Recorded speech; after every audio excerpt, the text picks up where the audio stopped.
Hi, this is Jakey, and you might know me from bands like Amaranthe, and now I'm from my upcoming band Cyhra. Welcome to my studio here in Gothenburg, Sweden, and this is gonna be fun.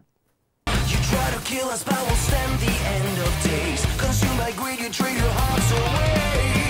You don't practice what you preach while you're planning your own dismay.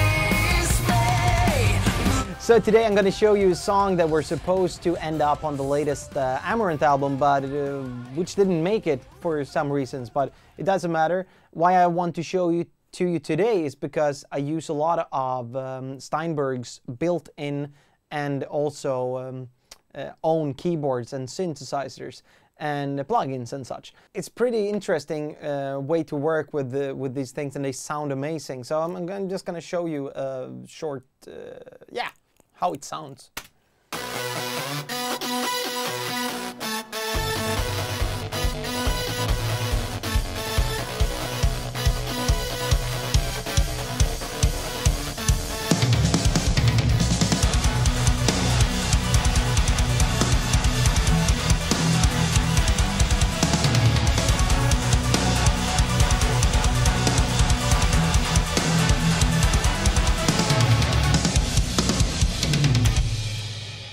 That's how it sounds. Using Halion Sonic, which is an amazing plugin. I use Tribework, which is also an amazing keyboard. You have a lot of potential in that one, which I have only touched the surface on right now. I would love to have more time to play along with it, but I will have. There's a vacation coming up, so I'm gonna have that soon.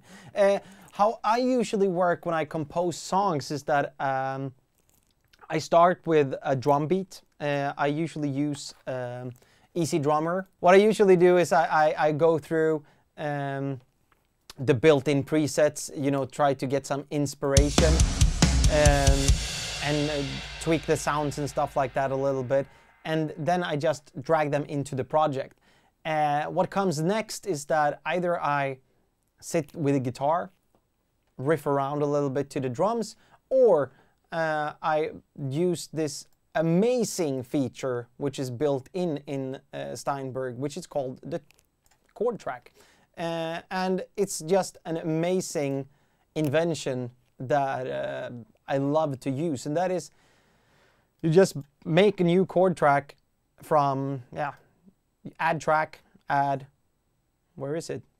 Chord, there it is. I already have one, so if I put it on there, it's going to say you already have a chord track in your project, which I actually asked Steinberg once, why the hell can't I use 2 chord tracks? Then the guy that invented chord track, which is a really nice guy, told me, well, you could go here. So if you go to the chord track, there's a thing called the track version.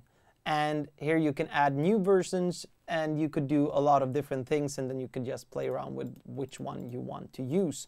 Which is really, really smart. But I did not understand that, understood that from the beginning. But what I usually do then is that I take the draw tool, I go in, I put a different, like this. I go to, like now it's a plugin, I will go down to Halion Sonic, for example. I double click the X that I just made as a chord on the bar, and here's a C. And I play around with it, so let's do like this, C, D, E. And it will sound like this.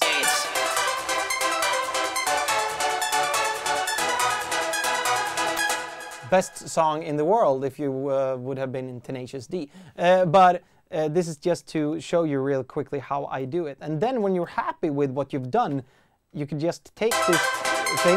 I'm gonna turn this off because it sounds a lot. Then you can take it down to whatever MIDI track you want. Hold on, Control, and do it like that. Then all of a sudden it will sound like this.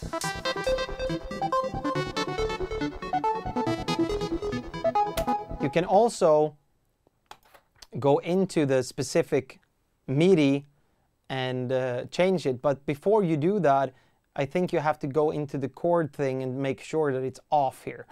because sometimes it could be on and then you cannot change it, because this is sometimes, how do you say it, connected to the chord track itself, and that makes the funny thing there is that if you change the chord up here, it will change the chord on the MIDI notes that you did down here. So depending on how you want to work, you have to make sure that you know how it's set up.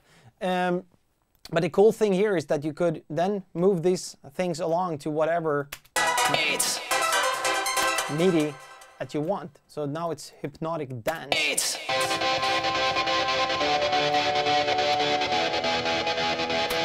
Which is really, really cool. And if you want it, as I said before, if you want to change it to something else, I'm gonna see here how it's set up. You can go into the key editor, just move a note and make another chord. If you want like a sus or dim or whatever, you could just play around with it, which is really, really cool. That's how I usually start to do it.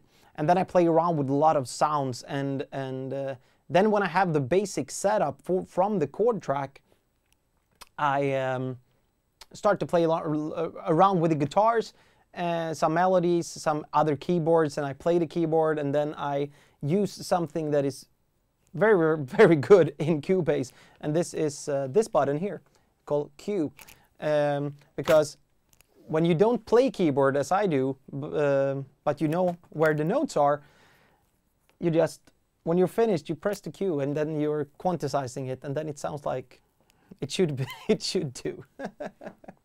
So, for the lead keyboard on this track, I actually played it myself. I'm a really bad keyboard player. So, the good thing is that Steinberg came up with some really nice modulation effects for their stuff. So what I did was that I used the triborg and I just played around with it a little bit. I don't remember if the flex phrase growler or whatever it's called has this flex phraser already on. I think it has, but if I put this off, it sounds like this.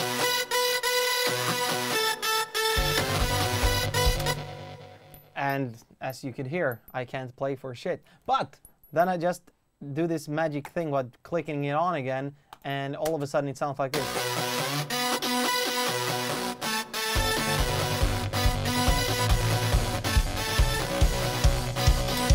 So what it does, it's that it's moving the note and 1 note and a half up, which makes it sound more interesting all of a sudden.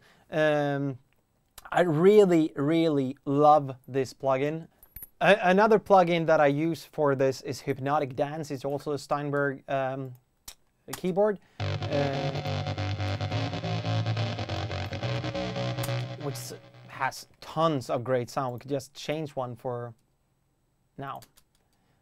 Let's see here.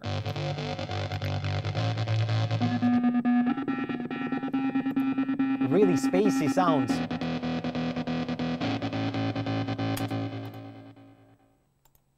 Let's go back again. I don't remember which one we used. I think it was this one. Ah, it was not. Here it was. So really great. And you could, as you could see here, I'm a singer, so don't have too much hope on me. But for guys that knows keyboards, this is like heaven, because like it could change more or less everything here. There's buttons here that I don't even know what they mean, but I usually just drag and drag and drag and drag until they sound good. And if I'm not happy with it, I just choose another sound. So then of course I add some guitars, and as you could see here, I cut them up a lot.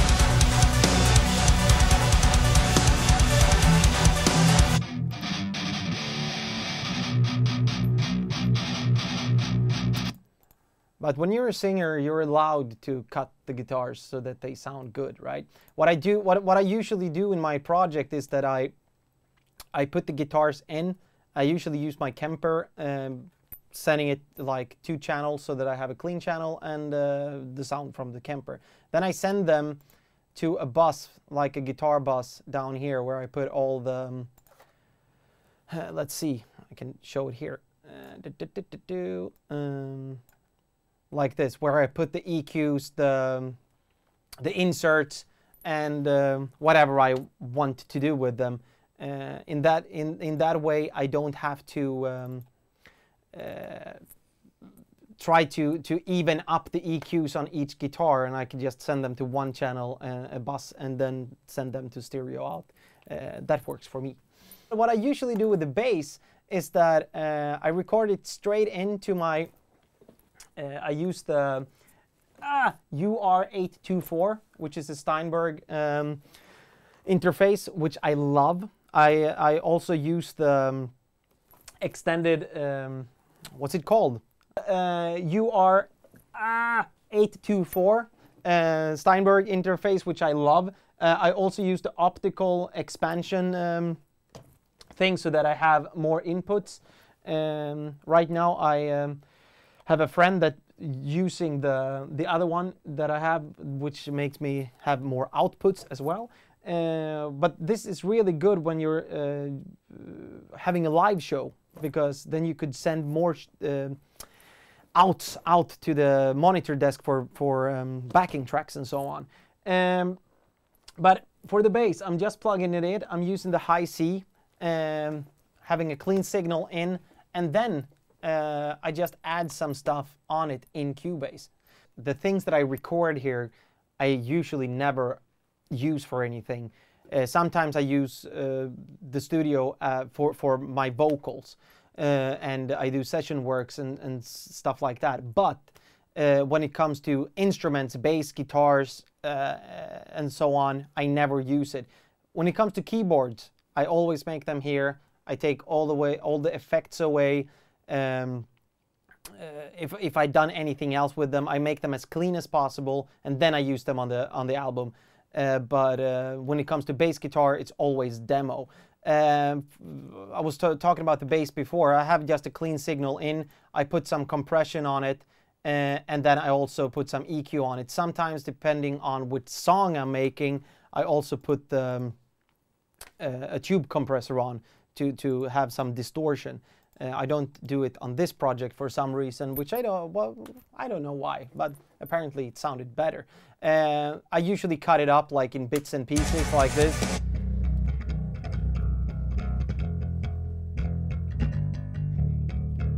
And then I'm just using the same thing again, because like for me, music is about to be, or supposed to be fun. I never go into details like, oh, I missed a note or whatever, because I could always fix that later. If there's anything that sounds exactly the same, I'm just copy paste it, because it's only for the songs that I'm making here is just for the purpose to show my friends in my bands or project or songwriter colleagues or whatever, to show them this is a song, shall we record it for real? And then I have a bass player or a guitar player coming in to do the job after me. So that's how that works. Yeah, as you might know, I'm a singer, and that is what's closest to my heart, and also what is the easiest thing with composing for me is melodies and adding vocals. And I usually add the vocals last, but sometimes with the chord track feature, I can also add some chords, have a piano playing in the background, make some melodies, and then do it the complete other way around. It depends on. For ballads, for example, I usually do it that way, that I start with vocals and then work myself backwards, because then you always get the right chord progressions that fits really well with vocals. I never ever make compromises for guitars. Like if a guitar player comes to me saying like, here's the riff, and I have a better vocal line over that, I always make him change, or her change the riff instead of me changing the melodies, which is, I could be pretty hard on that. But for this song, before you guys came here, I recorded just a complete nonsense thing. There's no lyric, there's nothing. I made some mistakes on purpose because I'm going to show you the cool feature, or one of the coolest feature in Cubase, and that's the very audio thing. And I'm going to play it for you without anything on it, and it sounds like this. Hey, I could have been lonely, I could have been fine, I could have been passion, I could have been pride, I could have been fed, I could have been born, I could have been needed to be free alone. That's how it sounds, just recorded straight in. But now we come to the fun part. If you double click on it, we'll have an arrow here, open in separate window, and you open it up and it looks like this, and that's what good with it, right? No, you put the pitch and warp, it will think a little bit, and then it will look like this. And then you're wondering, what is this? Yeah, this is, there's different programs where you can do this. I don't gonna mention any names, but I actually think that Steinberg's built-in is the best.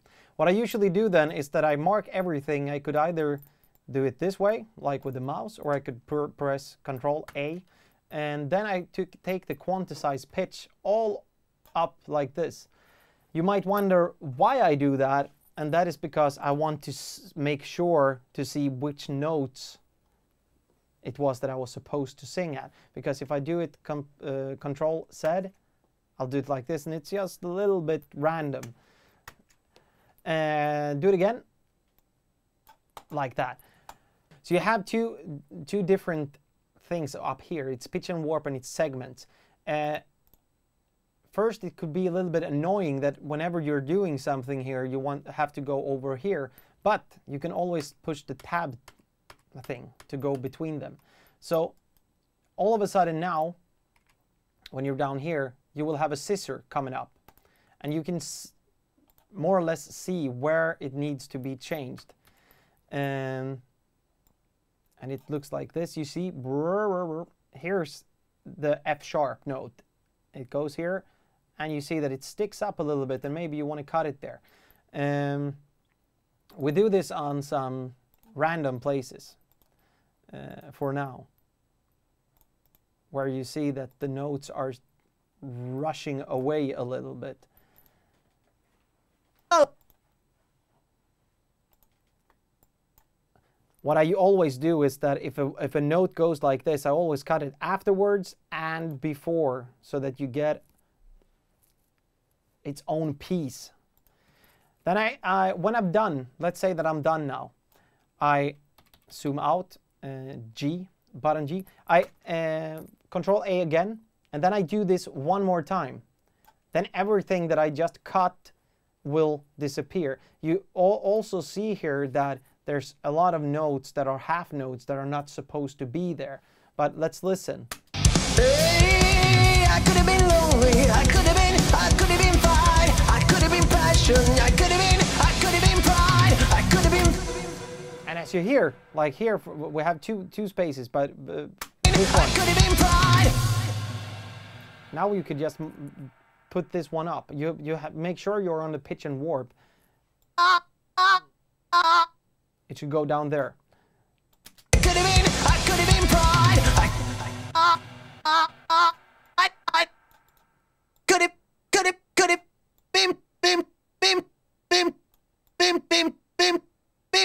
You can do a lot of things. You can change the notes to whatever you want them to passion. be. I could have been pride. I could have been fed. I could have been fed. Could have been fed. I could have been I could have been good. I could have been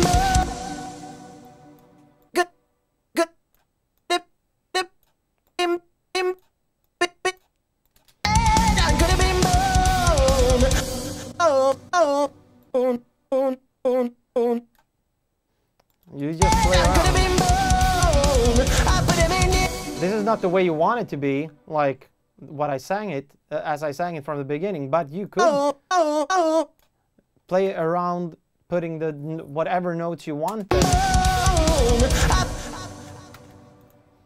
So now I'm edited up and a little bit, not too hard. This was just, as I told you before, I just sang it in, made something up on the fly, and there's no lyrics, not whatever. But the first one here is the unedited one, and then it's the edited one. So we'll play the unedited one first. Hey, I could have been lonely, I could have been fine, I could have been passion, I could have been pride, I could have been fed, I could have been born, I could have been needed to be free alone. And then, as you could see, I took some time to edit it up, cut it into pieces, moved those notes that I made on purpose before, just to make sure that you understand how powerful this instrument is, and it sounds like this. Hey, I could have been lonely, I could have been fine, I could have been passion, I could have been pride, I could have been fed, I could have been born, I could have been needed to be free alone. So I must say I love this feature, and the thing is that it works on vocals, it works great on bass. It even works on acoustic guitars and electrical guitars to the content that if you have a clean signal, you could still move things around, which is really, really good. The coolest feature with it comes afterwards, because if you have something that, like a bass, for example, that plays 16th notes, you could go in, depending on how well recorded it is, but you could do it like this. Bass is pretty hard sometimes, but when it looks like this, you have the possibility to extract it as a MIDI. So you could extract it like this. Notes and scales, you have different choices that you could make. You could change the dynamic velocity to fixed velocity, etc., etc. You could go to a new track or to a track that is already consisting in the project. But when you do that, you can take out the notes. So let's say you don't have a keyboard, you can play the notes that you want to be the lead notes for a keyboard. You could play them on a guitar, extract them as MIDI, and then use them as a keyboard track, which is really, really good. And that's something that I use from time to time as well. So, I opened up another project for you, and this is actually from the forthcoming Cyhra album, which is going to be released October 20th through Spinefarm Universal. And I'm very excited to show you this. I went to New York with Jacob Hansen, the well-renowned producer, stayed there for almost a month to record the vocals, and when I got back, I did all the backing vocals here in my studio. I use this, I have to show you, because like this is the most valuable thing in my studio. It's the U47 from Neumann. Best microphone I've ever used in my whole life. And I used it for everything. So I also brought that over to New York. And when I got home, I sat down here in the studio and used another really good feature in Cubase 9, which is, you could do it like this. Here I have the lead track. Unfortunately, it's some burnt in effects on it right now, but it sounds like this. Me, I hold the future in my hands. So this is how you're killing me, feeding my anxiety. When there's no and so on. And you can do it in a lot of ways. You could go to school, you could spend 6 years of your life getting some kind of a degree on some fancy school in the States. You could go to Berkeley or whatever and learn a lot of things. Or you could do like this. You could take the scissor on the track that you want to have some harmonies on and make it like this. And now I don't have the chord track on this track in here for some odd reason.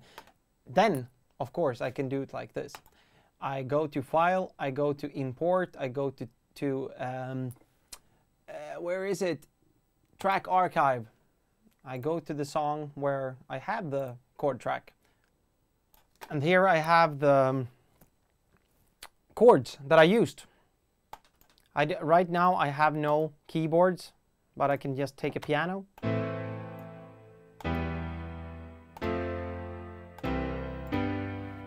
There you have it. So what I want to do with this now, I did the cuts at another place, but I could do it here again. So up here I have the lead melodies that I did in New York. I'll take the scissor, or I'll go to whatever fancy school and spend a lot of money, or I do it like this. I take the scissor, I cut the piece out where I want it to, what I want to use.